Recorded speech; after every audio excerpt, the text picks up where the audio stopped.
That's the virus of the mind, first of all, is fear. And fear diminishes your perspective, blocks your perception, inhibits wisdom, guidance, and direction. So the world has taken a nightmare pill where they're living in the vibration of a worst case scenario and all the things that come with that.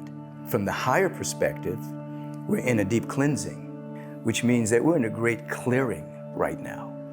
You can see when you look out on the world events, things that would have taken years for us to discover, we now find out the next day. Like politicians would tell a lie. You wouldn't know that for 5 years. They got away with it. Today, you can see them lying right in front of you. You know they're telling a lie. So things are much more transparent. So right now we're in a situation where you're looking at the death of an old paradigm and the birth of the new. But the old paradigm is very loud and trying to hold on. And the new, you have little buds of the new springing up, but they're not as loud as the old. And so I always like to say that those who are waking up and are embracing a higher order of being, love, compassion, generosity, service, there's no superiority or inferiority around humanity. We're all sourced from the same source. People who are awakening to that, I like to say that we are the reporters of the new paradigm that's yet to be. And the other individuals are reporters of the status quo and that which is dying. So when you turn on the news and you look at the reporters telling you something, they're actually reporting from a status quo and old paradigm. And it inundates people's minds. People actually believe what they're looking at, even though they forget that we live in one of the most censored countries in the world. And you're only going to get what powers that be want you to see. So when you ask what's going on, there's a lot of flux, a lot of turbulence. Everything is up, racism, white superiority, hate, all of that, so we have to thank 45 for allowing that to be more transparent. He accidentally opened up the curtain to see what we've been fomenting for years. We know about racism. We know about the hatred of the color of our skin. We know about it. But he's opened up the window so everybody is seeing it and saying, wow, this is still going on. This is real.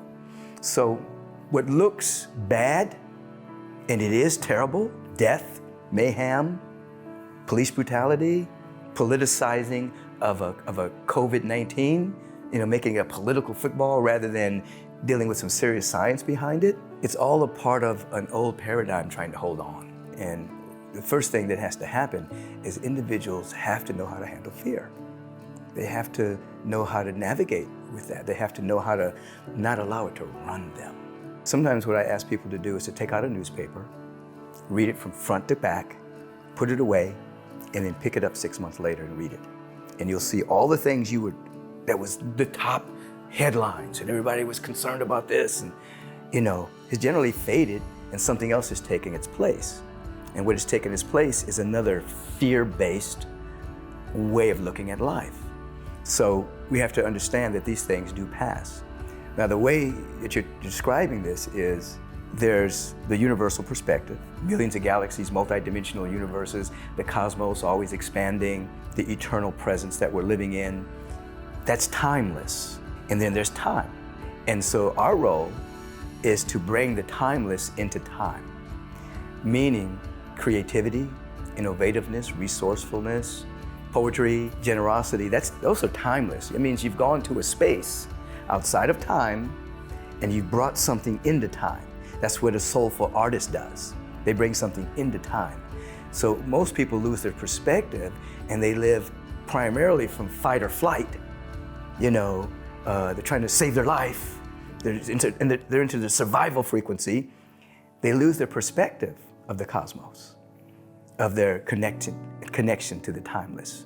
So this is what spiritual practice is all about. It's not about magical thinking or wishing that something wasn't happening or burying your head in the ground and pretending that a bad thing did not happen. It is about understanding that in this universal perspective, there aren't any problems. There are only ideas and solutions and spiritual prototypes, and we have to go there and get them and bring them here. This is a solution for everything. There cannot be a problem and not be a solution. That's an impossibility. But you don't get to the solution from fear or being time blinded. The solution comes from your expanded awareness.